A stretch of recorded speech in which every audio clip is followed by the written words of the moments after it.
Muy buenos días, amados hermanos, que el Señor los bendiga grandemente. Estamos una vez más, por la gracia de Dios, aquí haciendo lo que llamamos nuestra escuela bíblica, desarrollando nuestra escuela bíblica.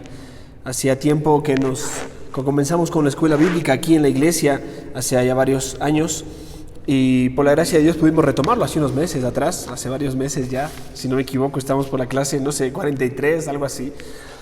Que hemos estado llevando por este medio, de esta manera digital, pero de la misma manera fieles al Señor, estudiando su palabra domingo tras domingo, escuchando la palabra del Señor y examinando aquellas doctrinas fundamentales. Hoy tenemos el privilegio de comenzar un nuevo capítulo en nuestro estudio doctrinal en la Confesión Bautista de Londres de 1689. Y vamos a estar tratando lo que llamamos de la libertad cristiana y de la libertad de conciencia. Este es un tema muy importante dentro de todo lo que son las doctrinas valiosas que hemos ya estudiado también, que nos enseña acerca de esta palabra, libertad. Y normalmente, ¿qué sucede? Cuando hablamos de la libertad, nosotros comenzamos a irnos a los límites y a, querer traspasarlos, ¿no?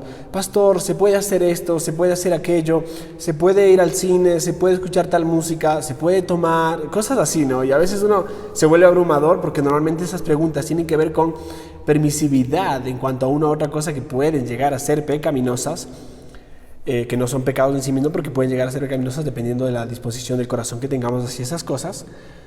En lugar de decir, pastor, ¿cómo puedo crecer más en santidad? ¿Cómo puedo leer mi Biblia de una manera más eficaz? ¿De qué manera medito en las Escrituras? Esas preguntas no son tan comunes, ¿no? A veces estamos siempre buscando traspasar los límites que establecieron nuestros padres, dice la Biblia.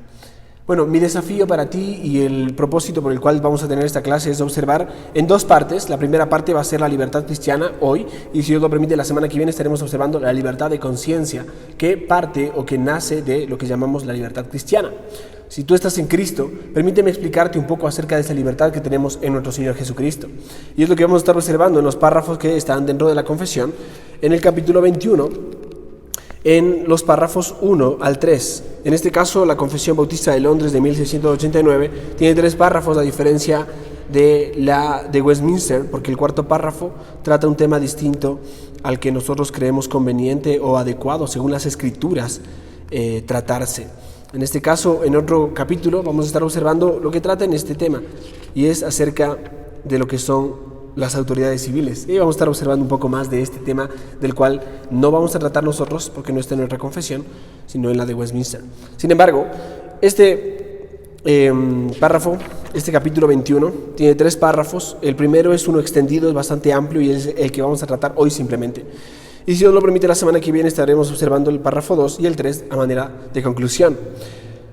En algunas clases hemos dedicado más de una clase, más de 2, y en algunos casos 5 clases, ¿verdad? En la escuela dominical para estos estudios, dependiendo el grueso de cada capítulo, como el tema que se está tratando, ¿no? En algunos casos los pasamos brevemente, porque ese es nuestro deseo, tener una exposición breve de la confesión de fe, y entonces por eso estamos haciendo esta exposición. Tal vez podemos hacerlo mucho más breve, o si en otro contexto se puede hacer muy extendido, podríamos dedicar cientos de estudios en serie para cada uno de esos temas, que a la postre estaremos observando de una manera ya por separado. Pero nuestro deseo es que cuando estudiemos la confesión podamos tener una idea clara de a qué se refiere. De tal manera que si tú tal vez no tienes una idea clara de qué implica la confesión de fe, de en qué creemos, tú puedas observar esta clase o las clases que ya tenemos grabadas en la página de YouTube, y puedas tener una idea clara de qué creemos como iglesia, la Gran Comisión de Jesucristo, y podamos tener un equilibrio bíblico en cuanto a estas cosas. Mayormente sucede que porque no entendemos aquellas cosas que creemos, vienen las herejías. Y lo importante aquí es saber qué creemos y entender aquello que creemos. Así que, sin más, vamos a orar y vamos a comenzar. Amado Padre y buen Dios, te damos gracias en esta preciosa mañana que nos regalas para alabarte y para adorarte. Este día tú lo creaste para tu gloria de manera especial, Señor. Tú nos llamas a guardar este día y queremos hacerlo con gozo, Padre. Queremos separar este tiempo con una conciencia que te agrade, que te adore, Señor. Y queremos ser también conscientes de que tú eres el Señor de la conciencia. Que ninguna otra cosa someta nuestra conciencia, sino las sagradas Escrituras que tú nos has dado, que nos manifiestan el carácter y tu voluntad, mi Dios, por medio de ellas. Oramos porque nos hables y nos enseñes qué significa esto de la libertad cristiana, Señor. Te alabamos en Cristo Jesús. Amén y amén. Muy bien, amados. Dice la confesión, voy a estar leyendo, pero antes de nada quiero compartir un poco el contexto histórico. Cada uno de los párrafos que se generaron y los capítulos que se trataron en esta confesión fueron enarbolados en los años 1444, cuando vino después la de Westminster, que ya era una mucho más completa. Después vino la primera confesión de Londres de 1600, no estoy seguro la fecha ahora, después tengo que buscarlo, déjame buscarlo para acá para no... miro la de Westminster 1647. Luego vino la primera confesión, la Declaración de Savoy, 1658, y en 1677, cuando salió la primera confesión, luego vino la segunda confesión de 1689, que fue la fecha de publicación. Bueno, ha habido varias confesiones, y en esos contextos, estas confesiones fueron enarboladas por hombres que, amando las Escrituras, querían establecer en qué creían, para contrarrestar el error y el espíritu de las herejías que había en aquel entonces y que aún todavía están aquí. Así que el contexto histórico de este capítulo es aquel en el que los cristianos o el cristianismo reformado fue sumamente insistente con la doctrina de la libertad cristiana. Ellos enseñaron que ni la iglesia, hablando de la iglesia católica, ni cualquier iglesia, evidentemente la iglesia de Cristo, no me refiero a la iglesia católica en este caso, ni el Estado, cualquier gobierno, sea el que sea un Estado que sea totalmente entregado a la dictadura, como un Estado demócrata y demás, ninguno de estos dos poseía una autoridad total para el cristiano, sino solo Cristo por medio de las Escrituras. Por eso cuando hablamos de la autoridad en la iglesia, no corremos a decir los pastores. Cuando hablamos de la autoridad de la iglesia, nuestra velocidad tiene que ver con ir a las Escrituras. Porque las Escrituras tienen una cualidad que son autoridad. Ese es uno de sus atributos. Y las Escrituras establecen la autoridad suprema. Como es la palabra de Dios, nos muestra que Cristo es la autoridad. Y Cristo ha establecido autoridades en este mundo, en diferentes ámbitos. Entonces, ¿cuál es nuestro propósito? Entender que la autoridad total le pertenece a Dios. Y entender que, aunque tiene cierta autoridad la Iglesia y el Estado, esas autoridades deben colocarse debajo de la autoridad suprema, que es Dios, mediante su palabra. Solo Cristo por medio de las Escrituras.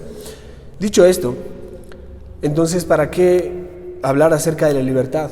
Bueno, nuestra libertad debemos entender a la luz de nuestros límites, pero también debemos observar ahora en la confesión a qué nos ha hecho libres y de qué nos ha hecho libres nuestro Señor Jesucristo. La libertad cristiana, dice la confesión, párrafo 1 que vamos a tratar hoy, dice así: la libertad cristiana o la libertad que Cristo ha comprado para los creyentes bajo el Evangelio consiste en su libertad de la culpa del pecado, de la ira condenatoria de Dios y de la severidad y maldición de la ley, y en ser liberados o liberados de este presente siglo malo de esclavitud a Satanás y del dominio del pecado, del mal de las aflicciones, del temor y aguijón de la muerte, de la victoria sobre el sepulcro, de la condenación eterna, y también consiste en su libre acceso a Dios y en rendirle obediencia a Él, no por un temor servil, ni por un amor, no por un temor servil, sino por un amor filial y una mente dispuesta. Esto es maravilloso, porque esta libertad nos permite tener acceso a Dios, rendirle obediencia a Él, y esa obediencia no se dispone porque, ¿qué nos va a hacer si no le obedecemos? No. Por un amor filial, porque como hijos anhelamos y deseamos agradar y obedecer a nuestro Padre, y una mente dispuesta, una disposición de corazón, un espíritu que nos guía a obedecer las Escrituras. El párrafo continúa en una segunda sección que dice: todo esto era sustancialmente aplicable también a los creyentes bajo la ley, o sea, del Antiguo Testamento. Pero bajo el Nuevo Testamento, la libertad de los creyentes se ensancha mucho más porque están libres del yugo de la ley ceremonial a que estaban sujetos la iglesia judía, y tiene ahora mayor confianza para acercarse al trono de gracia, y tiene una comunión más plena. Los cristianos, una comunión más plena con el Espíritu libre de Dios que ordinariamente tenían los creyentes bajo la ley. Obviamente aquí hay muchas verdades que se encuentran en las Escrituras que están de una manera resumida y colocada aquí, como cápsulas, ¿no es cierto?, que podemos observar, y es necesario ir desarrollando cada una de estas. Lo vamos a hacer de una manera práctica en este caso. Aquí tenemos un pequeño bosquejo en este párrafo precisamente. ¿Y cuál es nuestro bosquejo? ¿De qué se trata este bosquejo? Mira, primero, en este párrafo podemos llamarlo de esta manera según la forma de bosquejar de Sam Waldron, es excelente, vuelvo a repetirlo. Dice, la exposición de la libertad cristiana, la composición de la libertad cristiana. ¿Cómo se compone o de qué está compuesta la libertad cristiana? Bueno, la libertad cristiana está compuesta de dos asuntos en particular. En el caso de bajo la ley, está compuesta bajo la ley la libertad cristiana y también vamos a ponerlo en orden. Bajo el evangelio primero y luego bajo la ley. Cuando hablamos de la libertad cristiana debemos comprender que esta libertad viene porque estamos bajo el evangelio. Pero también aquellos creyentes que estaban bajo la ley tenían esta libertad cristiana. Y voy a explicarlo. Mira, cuando hablamos que está compuesta bajo el evangelio, vamos a describirlo de forma negativa y de forma positiva. De forma negativa, nuestra libertad es en Cristo, por la gracia de Dios, de la culpa del pecado. La libertad que Cristo ha comparado para los creyentes bajo el evangelio consiste en su libertad de la culpa del pecado, dice el párrafo. Pero también libertad del poder del pecado. Aquí dice, de la ira condenatoria de Dios, de la severidad de la maldición de la ley, en ser liberados de este presente. Bueno, aquí voy un poquito más allá, pero cuando hablamos del poder del pecado, es que Él ya no reina en nosotros. Aquellos que estamos en Cristo, hemos sido liberados de la esclavitud al pecado, entonces ya no tiene poder sobre nosotros. Pero también liberados por la gracia de Cristo a través del Evangelio, una libertad del castigo del pecado. Y obviamente, cuando hablamos del poder del pecado, nos hacemos referencia al hecho de, en este presente siglo malo, la esclavitud a Satanás, el dominio de la carne y del mal de las aflicciones, el temor, del temor y aguijón de la muerte, de la victoria sobre el sepulcro y de la condenación eterna. Y entonces también consiste, ¿no? De forma positiva, vuelvo a repetirte, lo descrito de forma negativa, la libertad de la culpa del pecado, libertad del poder del pecado, libertad del castigo del pecado. Obviamente aquí no se encuentra libertad de la presencia del pecado, porque aún el pecado está presente y necesitamos seguir lidiando con eso hasta que venga Cristo. Pero cuando Cristo venga, ya el pecado no estará más. Es lo que dice la carta del apóstol Juan a las iglesias en el libro de Apocalipsis. Ahora, descrito de forma positiva, acceso libre a Dios. La libertad que tenemos en Cristo es que antes no teníamos ese acceso, ahora tenemos ese acceso libre a Dios. Podemos ir a Dios, podemos entrar a su presencia. Su palabra lo dice claramente, que podemos entrar con confianza al trono de la gracia. Y eso solo se puede por medio de Cristo y su glorioso evangelio. Esta libertad es la que tenemos también. De forma positiva, obediencia a Dios, como la de un niño. Mira la comparación. Una obediencia dispuesta, gozosa, una obediencia tierna, ¿no es cierto? Una obediencia que nace de un corazón que dice, sí, papá. Sí, papá. Y eso es lo que debemos también practicar e instruir a nuestros hijos, ¿no? Pero volviendo a nuestro tema, el asunto aquí tiene que ver con una obediencia que le agrada a Dios y que nace de un corazón lleno de gozo. Ahora, cuando hablamos bajo la ley tenemos su sustancia común. ¿Y por qué hablamos de la sustancia común? Esto tiene que ver con que la libertad cristiana también había en el Antiguo Testamento. Y la sustancia común tenía que ver con la ley. ¿En qué tenemos en común la ley con el Evangelio nuestro, el Evangelio del Nuevo Testamento? Que es el mismo del Antiguo Testamento. ¿Recuerdas que vimos la semana pasada acerca del primer Evangelio, el Protevangelium, ¿no es cierto? Génesis 3:15. Bueno, ellos tenían que confiar en las promesas y las leyes fueron dadas para que ellos puedan ser guiados a un entendimiento de que necesitaba un Salvador. En este párrafo nosotros tenemos, como dije, su sustancia común, que voy a hablar cuando lleguemos allí, como también su aplicación subsiguiente. ¿Cómo se aplica esto?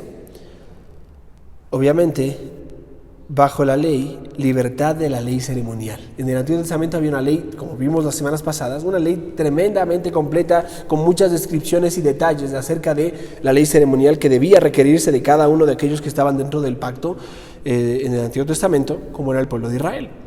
Pero también su aplicación subsiguiente tiene que ver con mayor denuedo en la oración y mayor provisión del Espíritu Santo.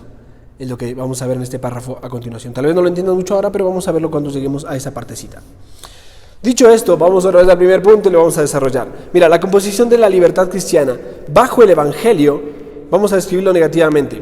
Libertad de la culpa del pecado. Aquí están, los tres primeros puntos tienen que ver cada uno con el sentido de culpa engendrado por el pecado. Sí, ese sentido de culpa del cual Isaías escribe allí en el capítulo 6 y el texto dice: quitada es tu culpa. Normalmente sucede que a veces se nos perdonan cosas, ¿no? Pero la culpa está allí. Bueno, aquí nos dice que el Evangelio nos libra de ese sentido de culpa. Mira lo que dice Juan 3:36 para tener algunos textos en nuestra mente. Juan 3:36. Las Escrituras son tan valiosas para mostrarnos estas verdades, y aquí fueron colocados estos textos no para probar un punto, sino porque parten de ese texto esta verdad. Mira lo que dice Juan 3:36.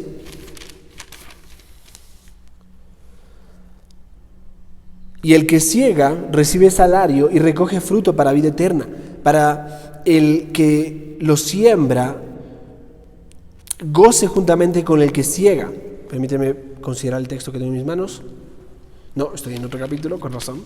Juan 3:36 dice: el que cree en el Hijo tiene vida eterna, pero el que rehúsa creer en el Hijo no verá la vida, sino que la ira de Dios está sobre él. Esa palabra "está sobre él" hace referencia al hecho de que el individuo que no ha venido al Evangelio, que no se ha arrepentido, está bajo condenación. Debe tener un sentido de culpa, debe ser consciente del pecado que hay en su corazón. Como dice Romanos 8:33 también, mira un poquito más adelante, Romanos 8:33. Dice así: ¿quién acusará a los escogidos de Dios?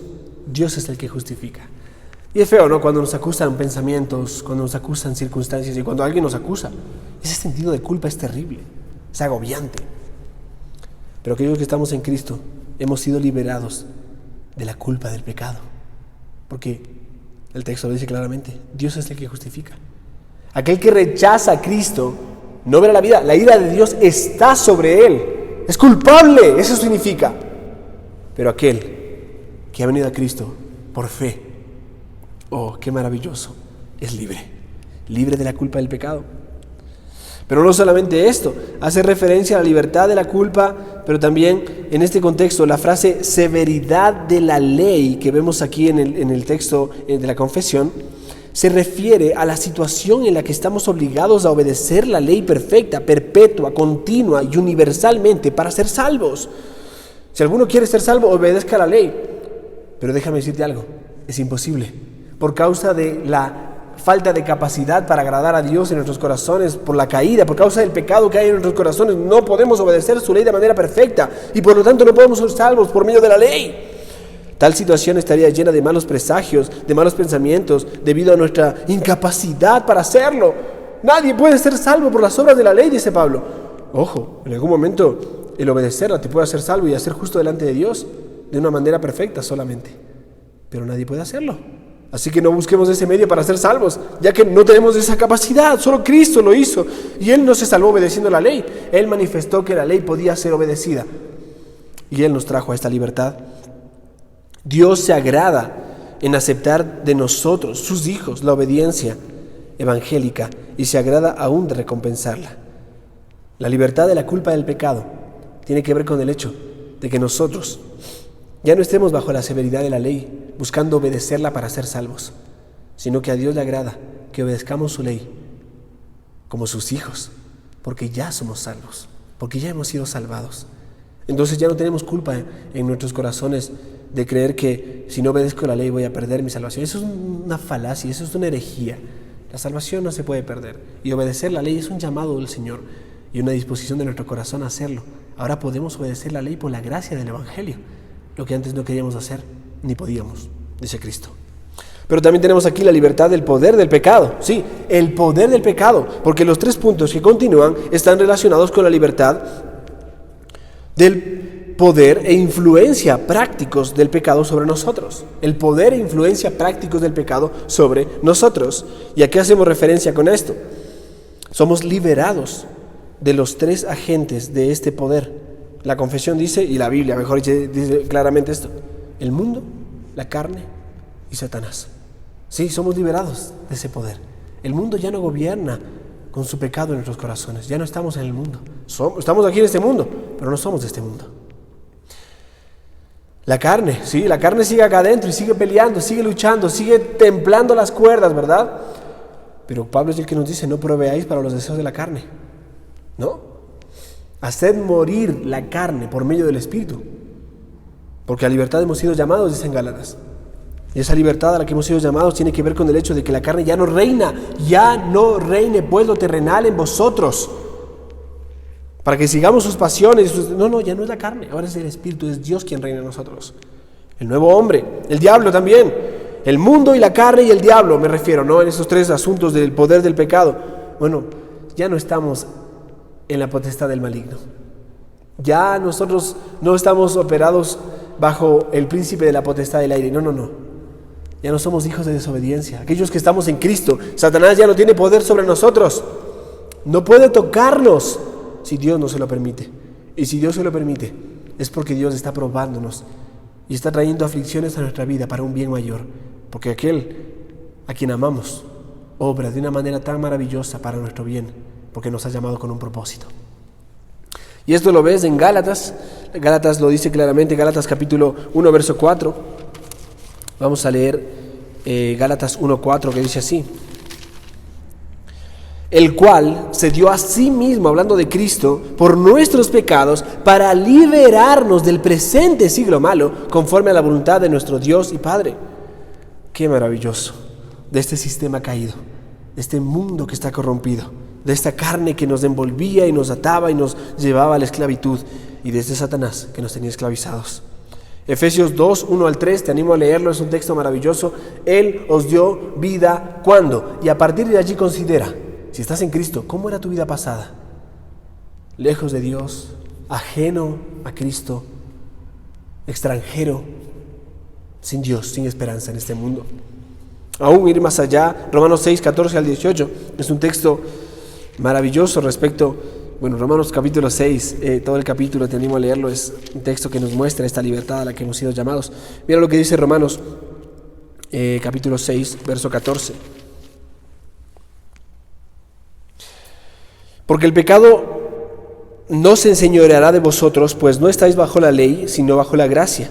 Y ojo, este texto es importantísimo que lo entendamos. ¿A qué se refiere? No hace referencia a que la ley ya no importa, sino que no estamos nosotros bajo el pacto de la ley que impulsaba, o mejor dicho, llevaba a la gente a la obediencia a la ley para poder tener de alguna manera un entendimiento de la salvación. Pero no era ese el propósito. El propósito de la ley era manifestar que nosotros no podemos obedecerle, necesitamos un Salvador. El propósito de la ley era cuidarnos a nosotros de caer en excesos pecaminosos. El propósito de la ley es mucho más grande de lo que ya lo vimos en diferentes clases, ¿no? Y cuando habla de bajo la gracia, una vez que estamos bajo la gracia del Evangelio, tenemos una nueva disposición de corazón para obedecer esa bendita ley. No obedecemos la ley para agradar a Dios, la obedecemos porque podemos agradarle ahora.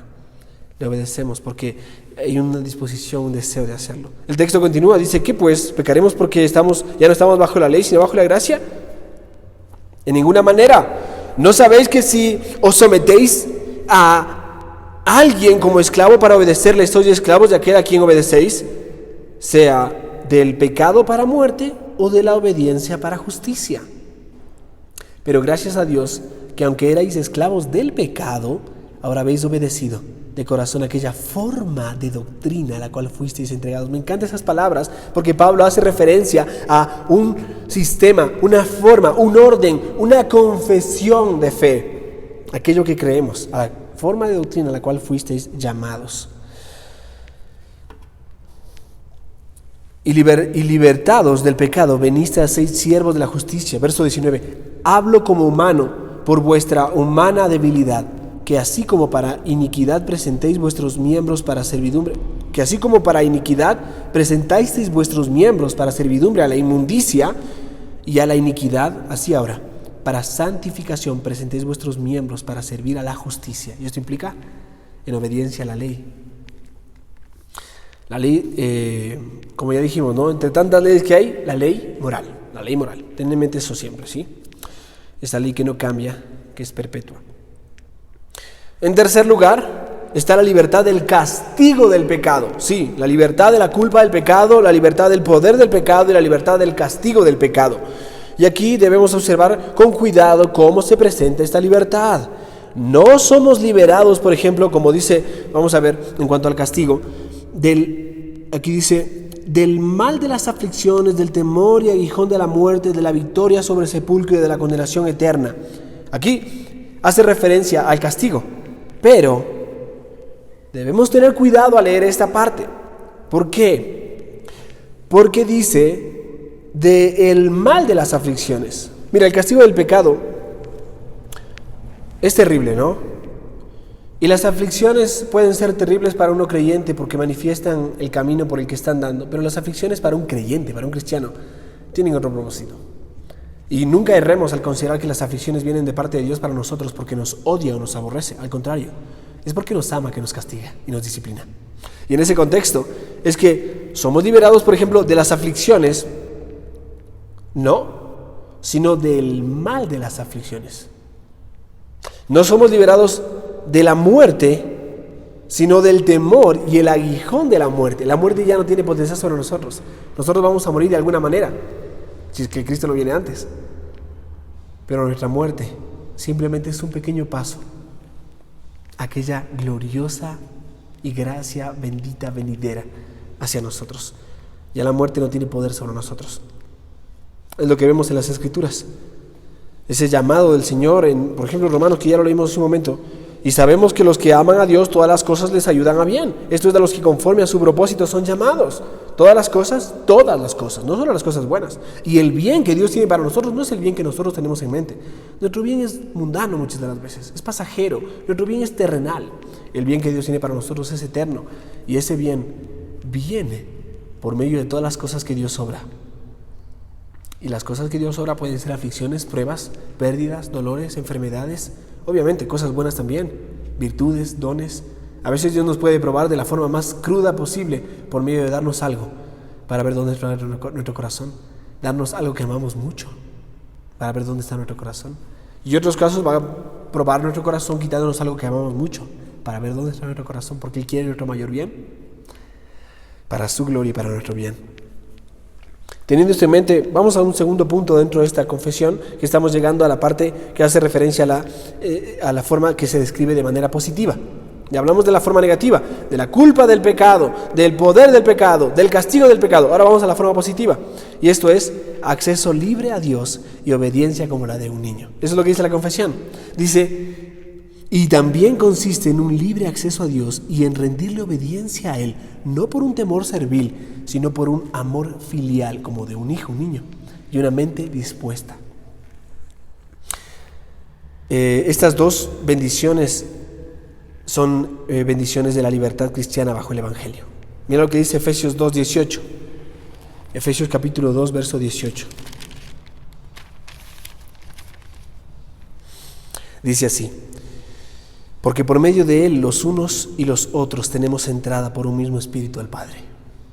Es lo que tenemos, acceso a la presencia de Dios. Una entrada a la presencia de Dios. Un poquito más adelante, 3:12 dice: en quien tenemos seguridad y acceso con confianza por medio de la fe en Él. Mira, era imposible acercarse a Dios y morir. Mejor dicho, era imposible acercarse a Dios y no morir en el intento. Por eso entraban con tanto temor y con tanta reverencia los sumos sacerdotes en el Antiguo Testamento al templo. Porque si no habían sido conscientes de que la entrega del pecado, la confesión del pecado, el abandono del pecado, todas estas cuestiones se hacían de la forma ceremonial y entraban con pecado en su corazón, ellos podían morir porque la presencia de Dios se encontraba en ese lugar. Obviamente que Dios es omnipresente, pero Él había colocado allí su presencia en medio de su pueblo. Pero por medio de Cristo, aquel que ha muerto y ha resucitado, nosotros tenemos libre acceso, una entrada a la presencia de Dios. Podemos entrar al lugar santísimo, en donde quiera que estemos. Y de manera especial cuando nos congregamos como iglesia, la morada especial de Dios está donde su pueblo está. Ese libre acceso lo tenemos por la gracia del Evangelio. Y es maravilloso que bajo el Evangelio tengamos esta libertad en Cristo. Esas libertades, libertad de la culpa del pecado, libertad del poder del pecado, libertad del castigo del pecado. Una libertad para poder entrar a la presencia de Dios. Una libertad para poder, sí, obedecer a Dios de una manera que a Él le agrada y con un corazón dispuesto, como la de un niño. Pero también tenemos ahora en segundo lugar, en los puntos que hemos tratado, la parte B, que simplemente quiero hacerla de una manera sencilla, porque esta segunda parte trata en mucho balance de cómo los cristianos del Antiguo Testamento, ¿y por qué digo cristianos? Porque bueno, las promesas que se hicieron acerca de Cristo fueron aquellas promesas de las que ellos tenían que creer y confiar. ¿Cómo cuáles? Bueno, Génesis 3:15. ¿Qué dice Génesis 3:15? Tu simiente, la simiente de la mujer, le herirá en la cabeza a la simiente de la serpiente, y la simiente de la serpiente le herirá en el calcañar a la simiente de la mujer. Esa es una promesa de Cristo. Es una de las primeras promesas maravillosas acerca del glorioso evangelio. Y ellos tuvieron que confiar en esas promesas para ser salvos. Obviamente que en el Antiguo Testamento no estaba tan ampliado, tan completo, ¿no es cierto?, esta libertad, pero yo ya tenía libertad en Cristo, ya tenía libertad en el evangelio, por confianza en ese evangelio. Mira, cuando vemos la segunda parte de este párrafo, dice bajo la ley. El párrafo que estamos observando contiene en su segunda parte de dos afirmaciones acerca de la libertad cristiana bajo el evangelio en este caso, la ley en este caso. Esto es que poseía una sustancia común con la libertad cristiana bajo el evangelio, poseía una sustancia común con la libertad cristiana bajo el evangelio, sí, son de la misma sustancia, ¿sí? Estamos hablando del mismo evangelio que trae libertad. Y en este caso, ¿cuál es esta? Bueno, también fue posteriormente ampliada bajo el evangelio. Esta libertad cristiana contenía una sustancia común bajo la ley que fue ampliada bajo el evangelio. No son dos cosas distintas. No es el evangelio del Antiguo Testamento o el evangelio del Nuevo Testamento. No. Son iguales. Solo que acá no estaba tan completo. En el sentido de revelación. O sea, que no estaba completamente revelado. Y si no estaba revelado no significa que no esté. Está, solo que no ha sido revelado. Permíteme explicarlo. Para entender esto vamos a hacer algunas preguntas. ¿Conocían salvíficamente los santos del Antiguo Testamento la verdad redentora, ese evangelio? Obviamente debemos responder, pero ¿era esa verdad sustancialmente la misma verdad que conocen los santos del Nuevo Testamento? ¿Sustancialmente? Sí. Ellos creían en las promesas de Cristo, nosotros creemos en el cumplimiento de esas promesas. Sustancialmente son las mismas promesas y es el mismo Cristo al que apuntan. Y si la conocían salvíficamente, los liberó de la misma manera que los santos del Nuevo Testamento son hechos libres por ella, por la fe. Ahora la pregunta sería, ¿tienen los santos del Nuevo Testamento una revelación de la verdad más amplia y clara por medio de la revelación progresiva? Recuerda, la revelación bíblica fue progresiva. No es que Adán ya sabía qué iba a pasar en el Apocalipsis. No. Adán a duras penas sabía que de la simiente de la mujer iba a venir uno que iba a redimirlos. Y esa fue su confianza.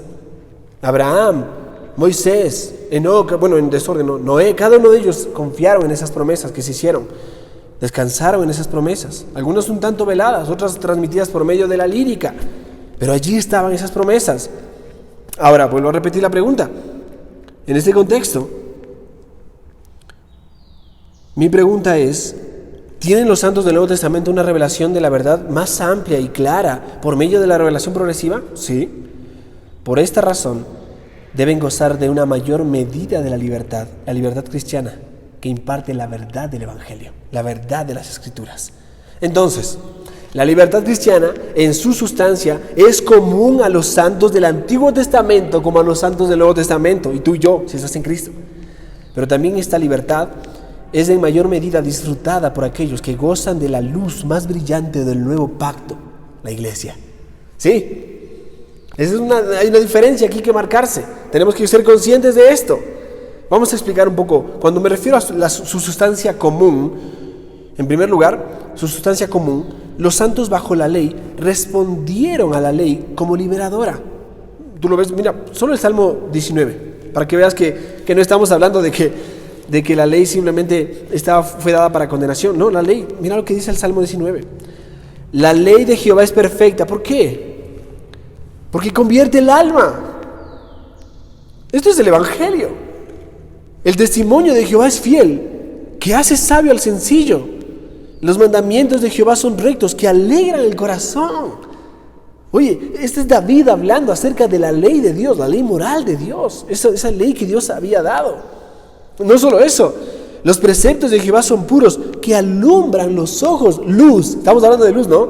Nosotros tenemos mucha más luz. Eso no significa que ellos no tenían luz, tenían luz.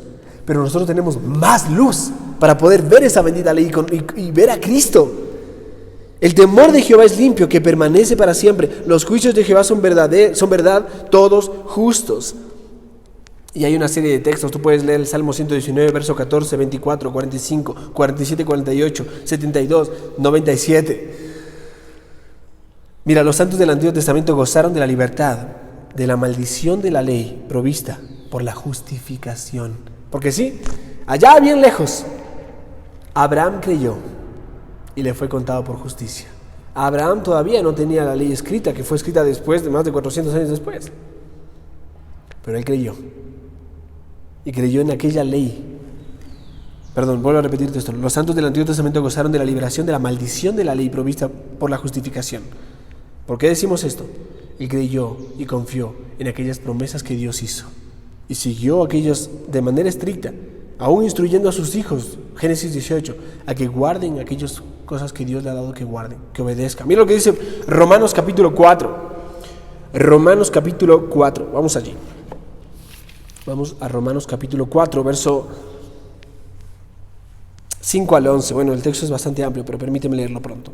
Dice así: mas al que no obra, sino que cree en aquel que justifica al impío, su fe le es contada por justicia. Entonces, un principio general: confía, depende, descansa, no trabaja para ganarse o remunerarse algo. No es que se esfuerza por ser justo delante de Dios, sino que cree aquel que puede justificar al impío. Su fe le es tomada por justicia. Como también David habla de la bienaventuranza del hombre a quien Dios atribuye justicia sin obras. Mira lo que dice en ese salmo maravilloso, diciendo: bienaventurado aquel cuyas iniquidades son perdonadas y cuyos pecados son cubiertos. Bienaventurado el varón a quien el Señor no inculpa de pecado. ¡Wow! Verso 9. ¿Es pues esta bienaventuranza solamente para los de la circuncisión, o sea, los judíos, o también para los de la incircuncisión, o sea, los gentiles, todos nosotros?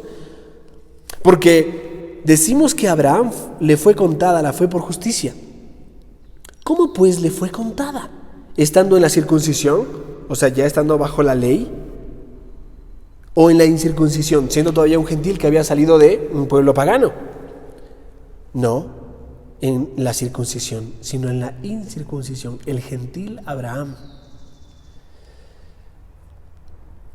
Y recibió la circuncisión como señal, como sello de la justicia, de la fe que tuvo estando aún incircunciso, para que fuese padre de todos los creyentes no circuncidados, a fin de que también a ellos la fe les sea contada por justicia. Qué maravillosa verdad que hay en este texto.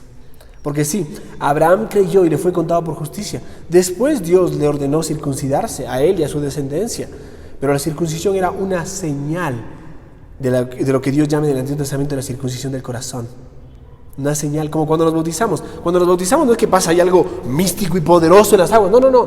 Es una evidencia pública ante la iglesia, ante Dios y ante el mundo, de que seguimos a Cristo, de que estamos dentro del nuevo pacto. Es una evidencia pública de algo que ya pasó aquí, de alguien que ama al Señor y que quiere seguirlo y que está dispuesto a morir por Él. Ejemplos, ¿no? Hay más textos que podemos observar. Puedes leer Gálatas 3:9, pero bueno, triunfaron sobre el mal por la fe en aquella revelación del Antiguo Testamento. ¿Quiénes? Los santos del Antiguo Testamento, de los cuales puedes leer en Hebreos capítulo 11. Aquellos que por la fe, mirando las promesas, mirando esas promesas maravillosas que Dios ha hecho, vivieron bajo la ley, en una libertad cristiana. Puedes leer Hebreos 11, capítulo 11, verso 27, verso 34, 33 y 34 y encontrar que ellos triunfaron sobre el mal. Fueron renovados y habitados por el espíritu de libertad, como dice 2 Corintios 3:17. Juan 3, mira lo que dice Juan 3:3. Vamos al Evangelio. El Evangelio de Juan capítulo 3, verso 3 dice: respondió Jesús y le dijo: de cierto te digo, que el que no naciere de nuevo no puede ver el reino de Dios. Qué palabras, ¿verdad? Y bueno, ¿qué se tiene que hacer? Tienes que creer en ese bendito evangelio y confiar en ese bendito evangelio. Que el Señor nos dé esa gracia para siempre descansar y depender de ese bendito evangelio y tener esa libertad que tenemos en Cristo. Obviamente tenemos una aplicación que continúa, que sigue a todo esto que hemos observado. Pero quiero que sepas algo, que el hecho de que algo no sea aún revelado para los santos del Antiguo Testamento no significa que no existía. Ya existía.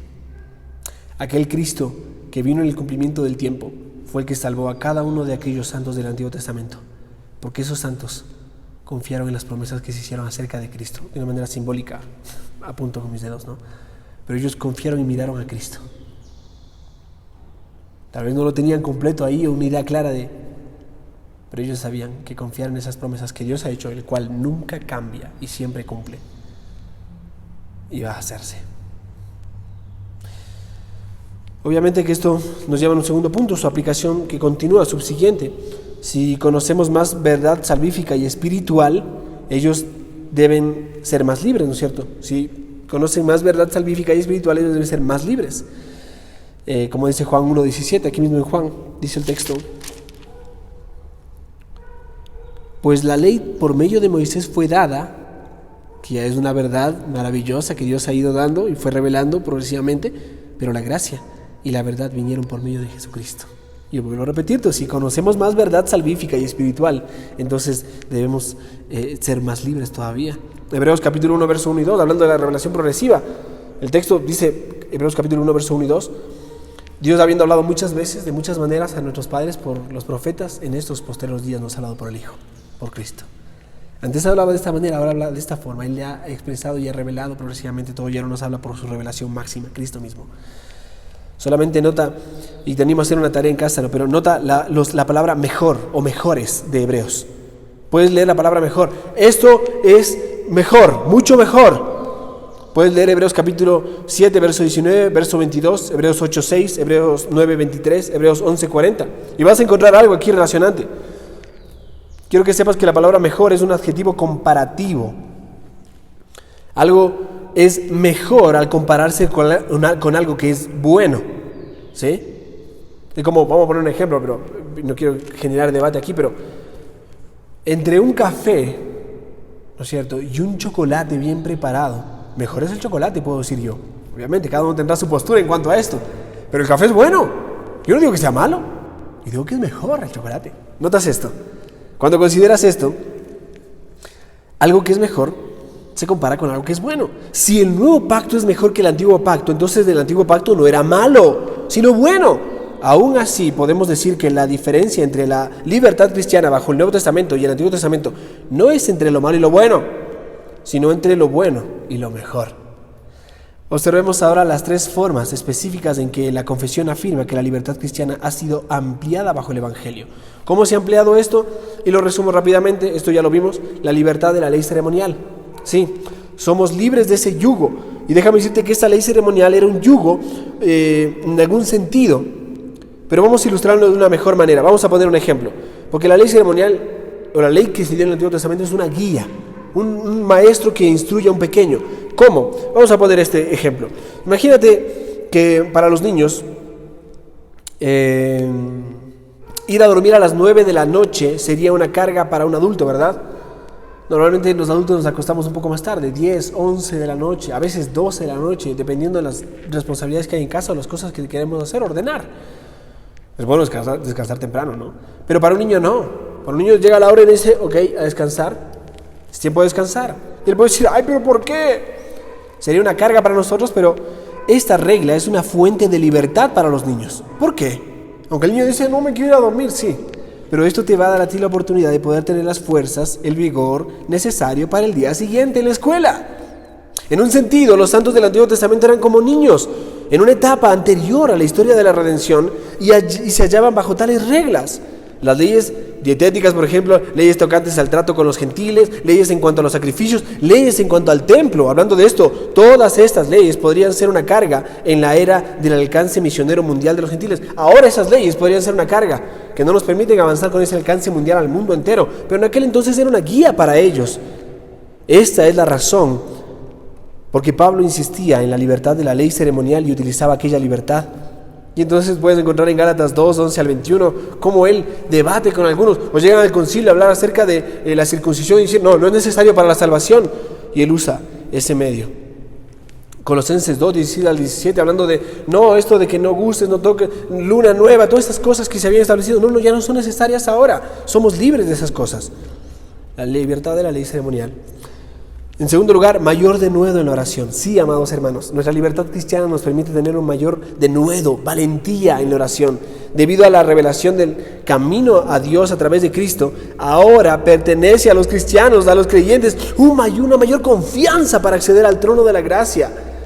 Antes era un sacerdote el que estaba intercediendo y todos con miedo a ver si el Señor aceptaba todo esto, ¿no es cierto? Sabiendo de que nuestros pecados están delante de Él y podemos ser consumidos. Y ahora, por la gracia de Cristo, tenemos el libre acceso y confianza para entrar a la presencia de Dios.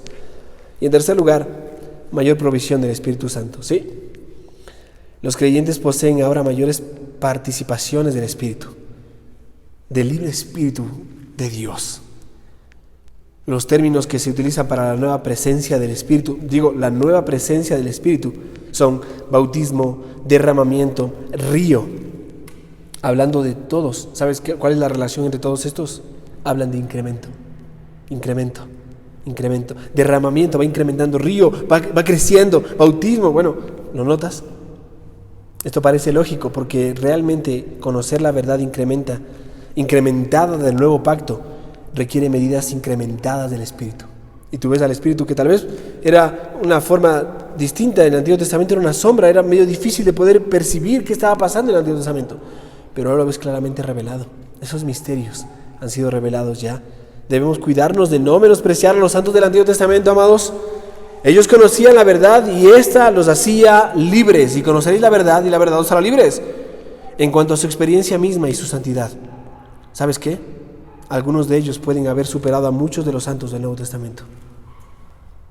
Lo maravilloso es creer en el mismo Evangelio y que el Señor nos ha llamado a ser libres por ese Evangelio.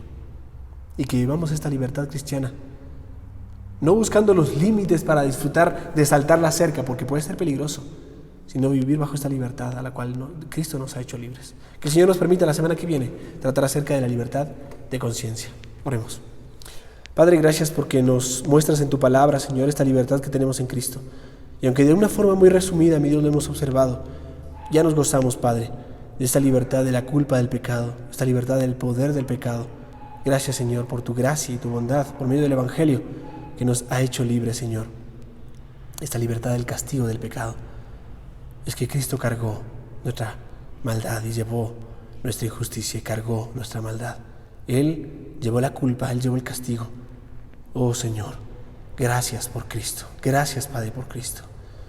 Te damos gracias porque en Cristo nos has hecho libres para amarte, para obedecerte, para entrar a tu presencia, para gozar plenamente del Espíritu que nos has otorgado, Señor, para crecer, para tu gloria. Te alabamos en el nombre de Cristo Jesús. Amén y amén. Que el Señor los bendiga, mis amados.